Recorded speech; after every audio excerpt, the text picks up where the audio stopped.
estudiando la palabra del Señor. Muchas gracias, hermano Juan Carlos, por esos lindos cantos, alegres, porque el corazón que tiene a Cristo es alegre. Amén.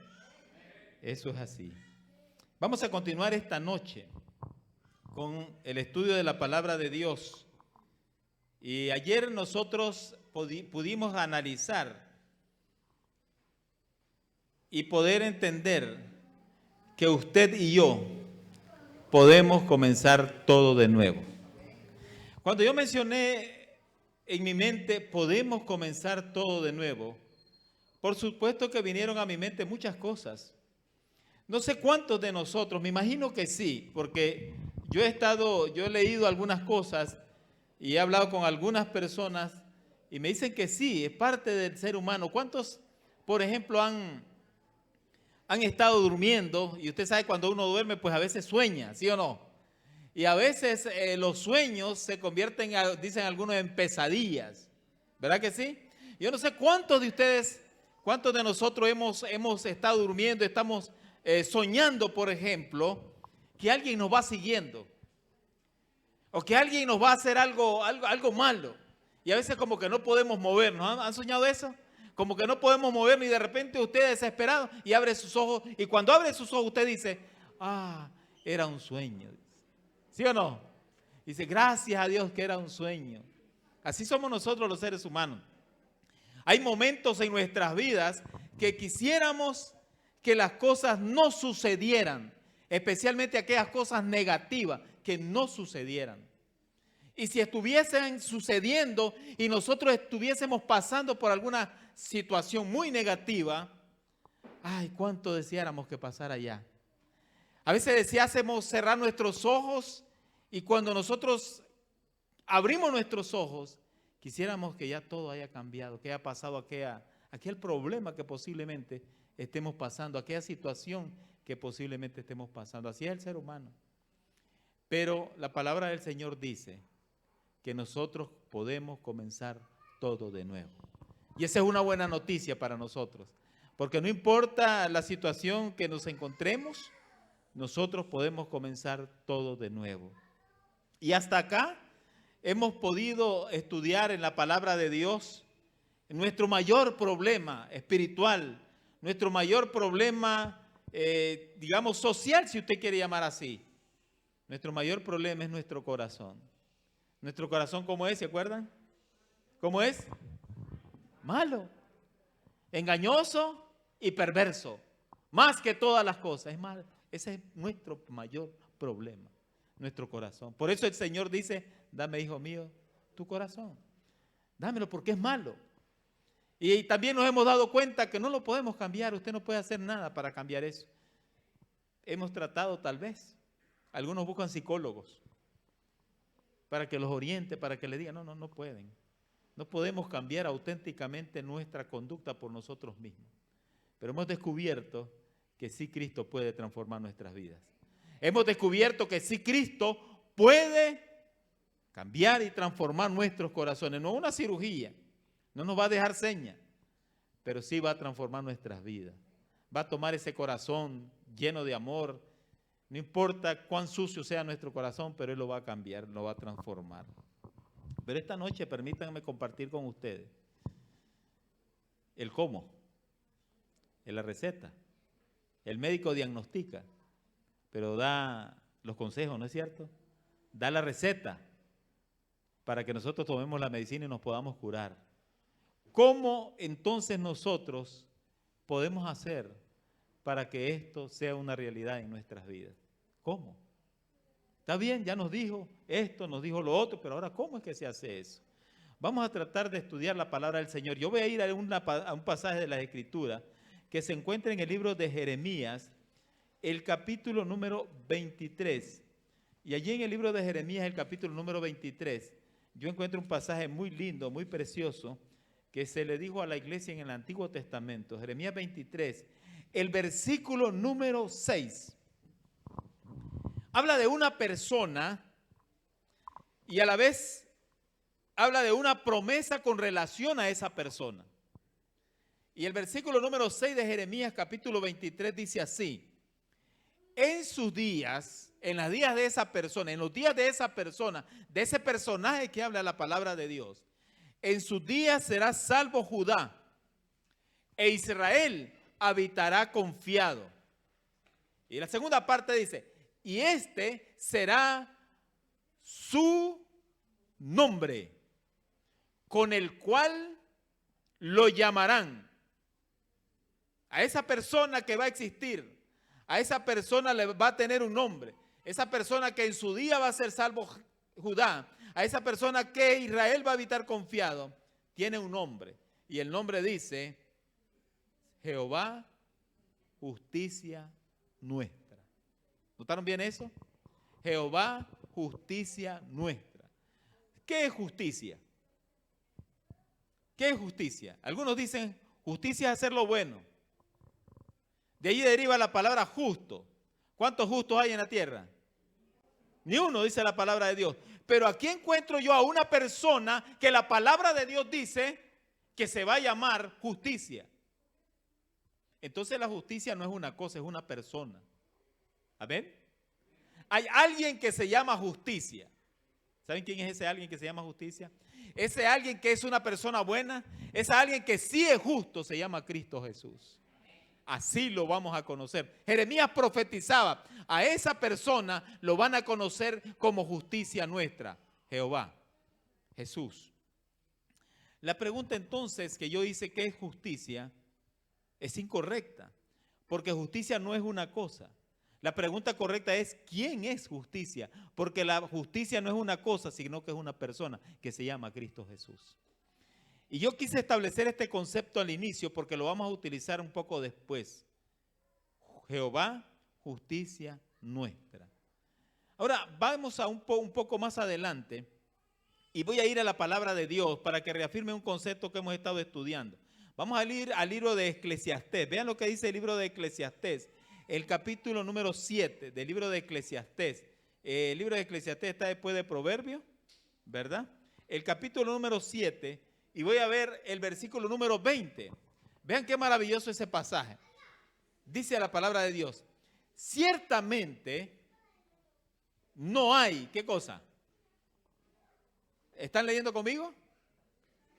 Eclesiastés 7:20 dice, ciertamente no hay en la tierra hombre justo, tan justo, no hay.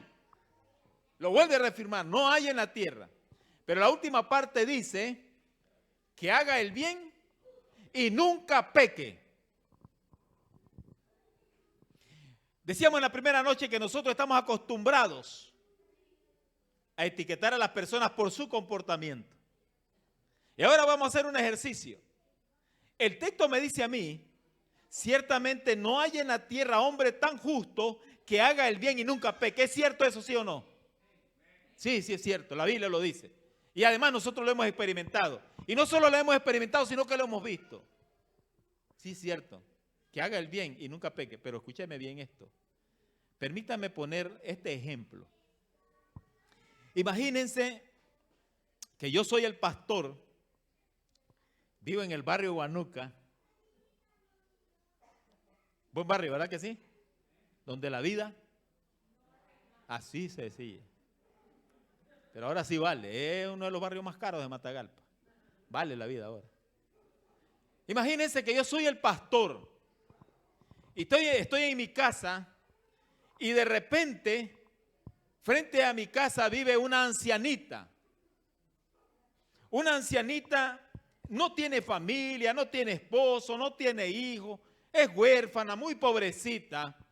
Y yo estoy parado en la puerta de mi casa viendo a la casa de la viejita. Y yo empiezo a pensar, pobrecita la viejita, no tiene quien le ayude.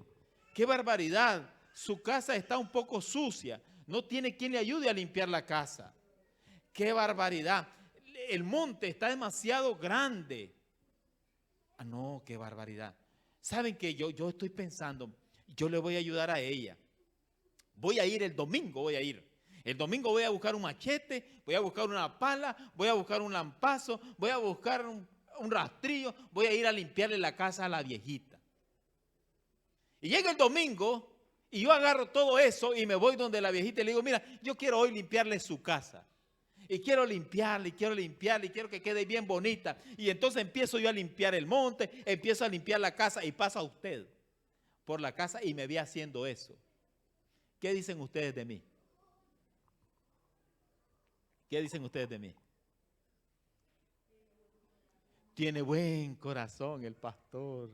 ¿Sí? ¿Qué dicen ustedes de mí? ¿Solo eso? ¿Qué dice el resto? ¿Qué dice el resto? Qué servicial que es el pastor. Qué buen corazón tiene el pastor. ¿Qué más? ¿Qué más? Qué buena gente. No. A ver. Qué solidario que es el pastor. ¿Qué más? Qué compasivo que es el pastor. Qué así fuese mi pastor. Ay, que así fuese yo. Porque ustedes están viéndome lo que yo estoy haciendo y como estamos acostumbrados a ver el comportamiento de las personas, entonces es buena gente. Qué pastor más tremendo. Qué bonito, qué compasivo. ¿Soy buena gente, sí o no? ¿Cuántos creen que hago el bien? ¿Amén? Ok. Algunos no quieren contestar, no sé por qué. Pero ahora imagínense que yo estoy haciendo eso porque yo dije, esa viejita ya está bastante anciana. Yo creo que un día de esto se muere y no tiene esposo, no tiene hijo, no tiene a quien le herede nada. Así que yo me voy a hacer amigo de esa viejita, voy a buscar cómo ayudarle, voy a buscar cómo limpiar la casa y a lo mejor cuando ella se muera me deja la casa a mí. ¿Qué piensan ustedes de mí? Oh, soy un gran interesado. ¿Qué más? ¿Soy bueno o soy malo? ¿Qué es lo que cambió? La motivación. Yo lo hice, usted no sabe cuál fue el motivo por el cual yo lo hice, ¿no es cierto? Pero es que el texto dice, no hay en la tierra hombre tan justo que nunca peque o que haga el bien. No hay. ¿Qué es lo que determinó el cambio? ¿Acaso no era bondadoso? ¿Acaso no era bueno? ¿Qué cambió el concepto ahora a ser, como dijo la hermana, que era yo? Interesado. ¿Ah? Aprovechado. ¿Y es malo eso? ¿Es malo ser aprovechado? Bueno. Pero cambió, ¿verdad, el concepto? Y hermano, dice Juan Carlos, la motivación. ¿Qué fue lo que me motivó a hacerlo? ¿Qué había en mi corazón? Y como mi corazón es como, entonces esa obra es mala, aunque aparentemente era buena. Pero si yo lo he hecho con el verdadero propósito, con un corazón transformado, es diferente. Es diferente. Así que Romanos capítulo número 6, versículo 23 dice la palabra de Dios, porque la paga del pecado es la muerte. Así que por ser el hombre malo, pecador, ¿cuál es el futuro que le espera? La muerte. Eso es lo que dice la palabra de Dios, Romanos capítulo 6, versículo 23. La paga, ¿qué es la paga? El salario. Lo que te vas a ganar por ser malo, por ser pecador, es la muerte. Punto. Pero el texto no termina allí. La segunda parte de Romanos 6, 23 dice, pero la dádiva de Dios, el regalo de Dios es otra cosa. Es vida eterna en Cristo Jesús, Señor nuestro. Y el texto entonces me da dos alternativas. Una que es de manera natural. El hombre de pecado, el hombre que vive en pecado, el hombre que nace en pecado, el hombre natural, como dice la palabra de Dios. Y ese hombre natural va a morir. Pero, dice el texto, no se queda allí. Pero Dios quiere regalarle algo. Dios quiere regalarle la vida eterna. Dios quiere darle una dádiva, que es la vida eterna. O sea, hay dos cosas entonces. Hay dos cosas en juego. Entonces, el asunto es, ¿cómo puedo yo, después de ser pecador, de ser malo, de tener un corazón de esa manera, cómo yo puedo volverme una persona justa, una persona que sea libre del pecado, libre de la culpa? ¿Cómo puedo yo hacerlo? Está bien, pastor, ya nos sigas martirizando. Ya nos dijo que somos así. Pero ahora, pastor, ¿cómo? ¿Qué dice la palabra de Dios? Y yo encontré un pasaje en las Escrituras que se encuentra en el libro de Romanos, el capítulo número 5. Y qué maravilloso texto. Cuando yo estuve leyendo, lo leí varias veces, porque es un texto maravilloso. Segunda de Corintios, el capítulo número 5. Y de ese pasaje, yo quiero leer el versículo número 21. Vean lo que dice Segunda Corintios, capítulo 5, versículo 21. Comienza diciendo el texto: al que no conoció pecado. Y como cristianos nosotros y estudiosos de la palabra de Dios, ¿quién es el que no conoció pecado? Se llama Cristo Jesús. Vivió en esta tierra, tomó la naturaleza humana, por lo que padeció aprendió la obediencia. Vino a este mundo degradado por la maldad, pero no cometió pecado. Eso dice la palabra de Dios. Fue tentado en todo, pero sin pecado. Eso lo dice la palabra de Dios. Pero ese que no conoció pecado, al que no conoció pecado, al inmaculado Hijo de Dios, a Jesús que vino a este mundo, ese no conoció pecado. Qué lindo, ¿no es cierto? Vino una persona acá, tomó nuestra naturaleza humana, mala, pecaminosa, pero él no cometió pecado. Pero dice, está señalando al que no conoció pecado, a Jesús, que no conoció pecado. El texto dice, por nosotros. ¿Por quiénes dice? Por nosotros. Mira ahora la comparación y la contraposición. A un lado al que no conoció pecado. Y a este lado, nosotros. ¿Nosotros cómo somos? Pecadores. Nosotros sí nacimos en el pecado, sí hacemos el pecado. Sí cometemos lo que decimos pecado. Dos cosas diferentes.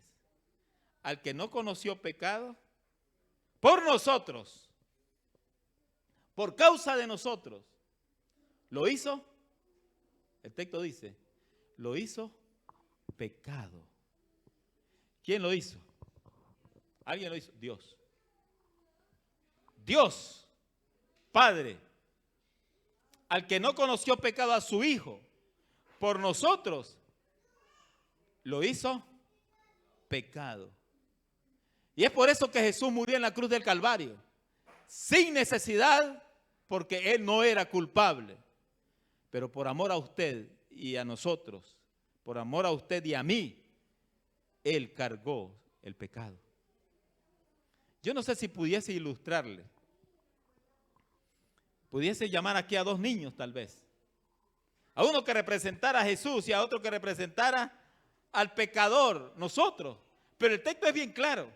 Al que no conoció pecado, por nosotros lo hizo pecado. O sea, lo que el ser humano es, pecador, malo, lo transfirió ¿a quién? A Cristo Jesús, al que no conoció pecado. Y lo convirtió por eso murió en la cruz del Calvario. Porque el que merecía morir en la cruz del Calvario, porque la paga del pecado es la muerte, éramos nosotros. Pero Él, Dios, por esos lazos de amor que nos tiene, por esa gran misericordia, transfirió el pecado de todos nosotros y lo cargó en su amado Hijo de Dios. Eso es como un trueque. Pero el texto no termina ahí. El texto dice, por nosotros lo hizo pecado. Para que nosotros, ¿qué cosa? Seamos justicia de Dios en Él. Óigame, qué tremendo este cambio. Lo que yo era, se lo dio ¿a quién? A Cristo. Y lo que Cristo es, ¿a quién se lo dio? A nosotros. Por eso hoy, Romanos capítulo 5, versículo 1 dice, justificados pues por la fe, tenemos paz para con Dios. Entonces usted y yo podemos llegar a ser justos, sí. Y no es nuestro mérito. No son nuestros esfuerzos. Dios lo hace. Él transfiere lo que yo era o lo que yo soy, se lo transfiere a Jesús. Pero lo que Jesús es, me lo transfiere a mí para que seamos llamados justos. Por eso, cuando usted acepta a Jesús, cuando usted le abre el corazón a Jesús, usted y yo podemos llegar a ser justos, buenos. Y en ese contexto, sí, hay hombres que hacen el bien y que nunca pequen, sí, pero en Cristo Jesús. Pero escuche bien esto, ¿cómo se hace esto? Si tú eres un pecador y Jesús es la justicia, la única manera de volverse justo es ir a Jesús y vivir una vida de comunión con Él. Amén. ¿No está bien eso? Es llegar a Jesús y vivir una vida de comunión con Él. Y entonces mi vida es transformada. ¿Cómo puede ser esto entonces? Así se opera el cambio, sí, así se opera. ¿Quién lo opera? Lo opera Dios. Y qué lindo, hermanos. Lo peor que yo pudo haber sido, o sea, el Señor me puede transformar. Porque Él cargó sobre sí el pecado de todos nosotros en la cruz del Calvario. Pero ¿cómo puedo hacer esto? ¿Cómo puedo ir a Jesús? ¿Cómo tú puedes ir a Jesús? Vamos a ir al libro de Isaías, el capítulo número 1 y el verso 18. Es muy conocido este pasaje. Isaías capítulo número 1 y el verso número 18. Vean lo que dice. El texto de la palabra de Dios dice, venid luego. ¿Qué dice? Entonces yo tengo que hacer algo, ¿verdad que sí? Cambiar no puedo. Transformar mi corazón no puedo. Pero hay una cosa que puedo hacer. ¿Qué cosa? Ir. El texto dice, hablando Dios, venid luego. ¿Sabes para qué vas a venir? Y es un llamado individual, no es en familia. No es que tú eres cristiano porque tu mamá y tu papá eran cristianos. No, es individual. La salvación es personal. Si tu esposa fue a Cristo, gloria sea al Señor, tú también tienes que venir a Cristo. Si tus padres fueron a Cristo, gloria sea al Señor, pero tú también tienes que venir a Cristo, es personal. Si tu hermano ya fue a Cristo, gloria a Dios, pero tu otro hermano también tiene que venir porque es individual. El texto dice, venid luego, venga. ¿Para qué vamos a ir? Para ponernos a cuenta. ¿Saben lo que significa ponerse a cuenta? El texto dice, venid luego y estemos a cuenta. ¿Qué es ponerse a cuenta? Usemos las frases nuestras. ¿Qué es ponerse a cuenta? Pongámonos de acuerdo. Y si nos vamos a poner de acuerdo, ¿qué voy a ponerme yo de acuerdo? ¿Quién es el que sale perdiendo? Yo me pongo delante de Dios con lo que soy, con lo que he hecho. ¿Quién sale perdiendo? Yo salgo perdiendo. ¿Qué tengo que ofrecer? Un corazón ¿cómo? Manchado, malo. Un corazón manchado, lleno de cosas negativas. Sí. Pero Él me dice, venga, pongámonos de acuerdo. Mire qué lindo que es Dios. ¿No es cierto que nosotros manejamos un concepto que el que comete el error es el que tiene que ir? Sí, pero en este caso es al revés. Y Dios con su gran amor con que nos amó, nos dice, venga, no importa, usted es el culpable, no, pero venga, yo lo estoy llamando. Venga. ¿Y a qué voy a ir? El texto dice, es lindo, el texto dice, venid luego y estemos a cuenta. Mira, si tus pecados fueren como la grana, si tus pecados fueren como la grana, ¿saben qué color es la grana? Negra. Negra. Y yo no sé cuando yo leí el texto, ¿por qué dice tus pecados negros? Es que normalmente eso es lo que nosotros, mire, a lo malo nosotros, es más, en las noches oscuras negras es cuando suceden cosas negativas. Y en la mente nuestra, lo negro es negativo. ¿Verdad que sí? ¿Cuándo se usan los negros? En el luto, ¿verdad que sí? ¿Es bonito andar de luto? ¿A quién le gusta andar de luto? Nadie. A nadie. Yo no he encontrado una persona que, ay, qué bonito andar de luto. Mentira. Lo negro es negativo. Y en la Biblia, como que compara el color negro con el pecado. Y nosotros como seres humanos, es que negro ese pecado. Y entre nosotros decimos entre más grande y más negro. Conceptos humanos. Pero bien, dice el texto, si tus pecados fueran como fueran negros, ¿cuál es el pecado más negro que hay? ¿Cuál es el pecado más negro? De acuerdo a su concepto. Puede ser ese. Pero para Dios todos los pecados son negros, hermano. Todos los pecados son negros para Dios. Pero Él dice, si tus pecados fueran negros, no importa cuán negro. ¿Cómo van a ser? Dice el texto. ¿Vendrán a ser como? Blanca. Así es, dice. No dice, como la nieve serán emblanquecidos. Porque en la Biblia lo blanco es la justicia de Cristo, es lo bonito, es lo limpio. Lo negro es lo sucio. Si tu vida es negra, te la voy a blanquear. Qué bonito, ¿no? La voy a cambiar. Pero la segunda parte dice, y aunque sean rojos como el carmesí, vendrán a ser como blanca lana. Mire qué lindo. Negro y rojo, ahí está. Rojo como el carmesí van a ser blancos. El que no cambia es el blanco. No importa de qué color es tu pecado. No importa de qué color es mi mal. Van a ser blancos por la misericordia de Cristo Jesús. Venga, ¿qué es lo que tengo que hacer? Venga. No importa, esta es la promesa. Lo que tienes que hacer es reconocer que tú eres malo. Reconocer que eres pecador y venir y decirme y confesar ese pecado a Dios. ¿Y saben qué es algo maravilloso? Porque Dios dice en Primera de Juan capítulo 1 versículo número 9. Escuche bien lo que dice la palabra de Dios. Primera de Juan capítulo 1 versículo 9 dice, si confesamos nuestros pecados, Él, ¿quién es Él? Cristo. Él es fiel y justo para perdonarnos y limpiarnos de toda maldad. Amén. ¿Qué dos cosas hace Dios cuando yo voy? ¿Qué dos cosas hace? Me perdona. Dos cosas hace, dice el texto.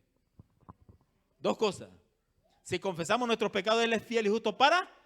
Sí, nos perdona. Pero no solo nos perdona, ¿nos qué? ¿Qué es limpiar? ¿Qué hace una madre cuando su niño se ensucia? ¿Qué hace una madre cuando su niño se ensucia? Sí, mire, le perdona por haberse ensuciado, pero no lo deja sucio. ¿Verdad que no lo deja sucio? Lo limpia, lo baña, lo perfuma. Sí, así son las madres.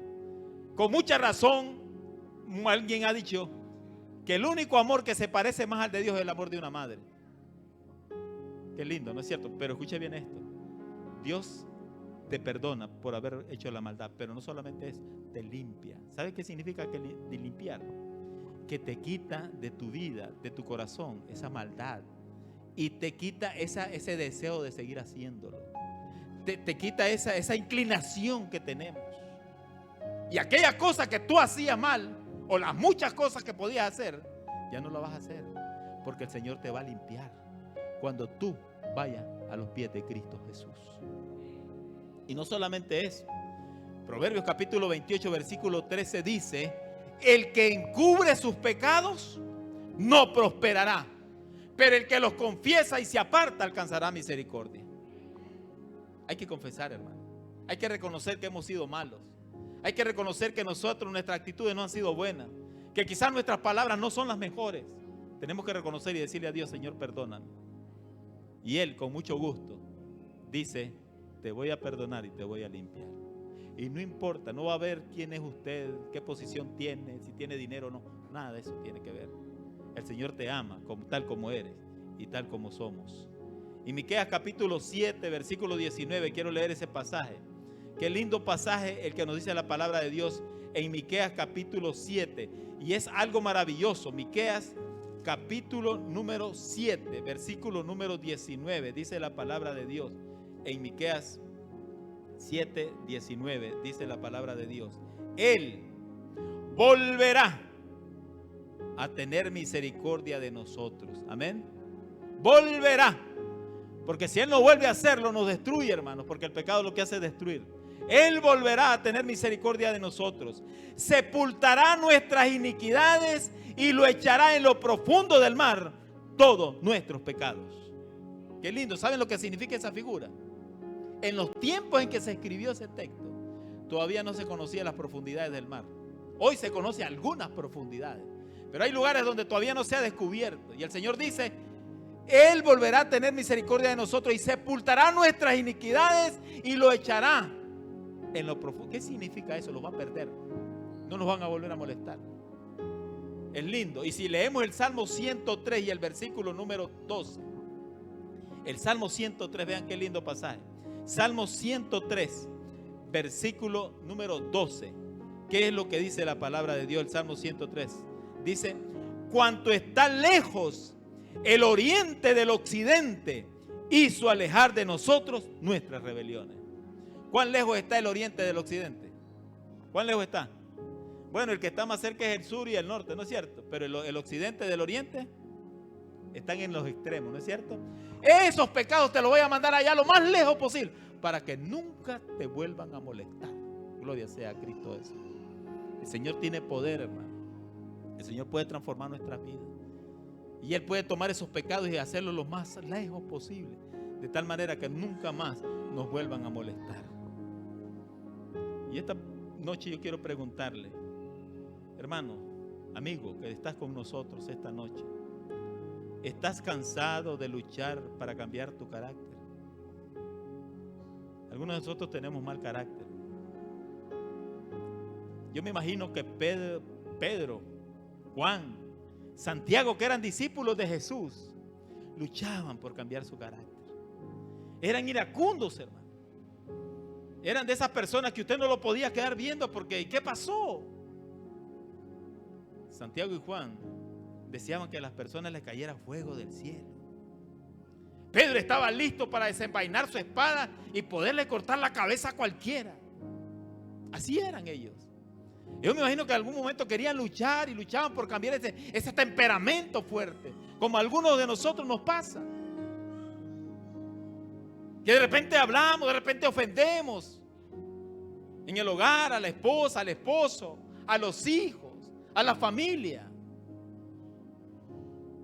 ¿Cuántas veces has luchado y estás cansado de luchar por cambiar tu carácter? No has podido. A la hora menos pensar, se me salió. No se te salió, ahí está. Se te está desbordando. Juan y Santiago fueron cambiados cuando abrieron su corazón a Cristo Jesús. Y Juan después nosotros lo conocemos en los escritos como el discípulo del amor. Como ese que nos dice: hijitos míos, estas cosas os escribo para que no pequéis. Y si alguno hubiere pecado, abogado tenemos para con el Padre, a Jesucristo el justo. Es el mismo Juan transformado cuando le abrió su corazón a Jesús, que pudo decir: el que no ama no ha conocido a Dios, porque Dios es amor. Ya no deseaba matar a las personas, deseaba amar a las personas. Un corazón transformado. Ya has hecho, has prometido muchas veces que cambiarás de vida y todavía no lo has logrado. Promesas. Hay muchas cosas que tenemos que cambiar, hermano. Hay muchos hogares que sufren de hambre porque se está gastando el dinero en otras cosas, hermano. Hay esposas que sufren porque el esposo está gastando en otras cosas que no son buenas. Malos hábitos, vicios. Pero queremos cambiar de vida. Estás aprisionado por algún mal hábito que no consigues vencer.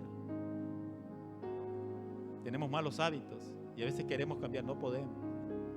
Pero esta noche yo quiero decirte en el nombre de Cristo Jesús lo que el apóstol Pablo decía a los hermanos de Filipenses en el capítulo 4, versículo número 13.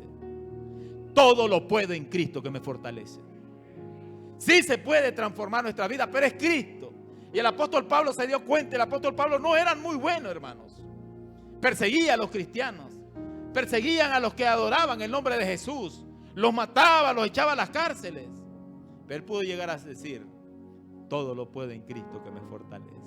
Y si al apóstol Pablo Cristo lo transformó, también Jesús tiene poder para transformar nuestras vidas. No importa quiénes seamos. Todo lo puedo en Cristo que me fortalece. Y antes de mencionar esa frase, en el capítulo 2 y el versículo número 13 dice: porque Dios es el que produce en nosotros así el querer como el hacer por su buena voluntad. Qué lindo, ¿no es cierto? Porque por nuestros propios medios no queremos, ni podemos. No queremos cambiar a veces. No nos gustan las cosas de Dios. No nos gusta lo que la palabra de Dios nos dice.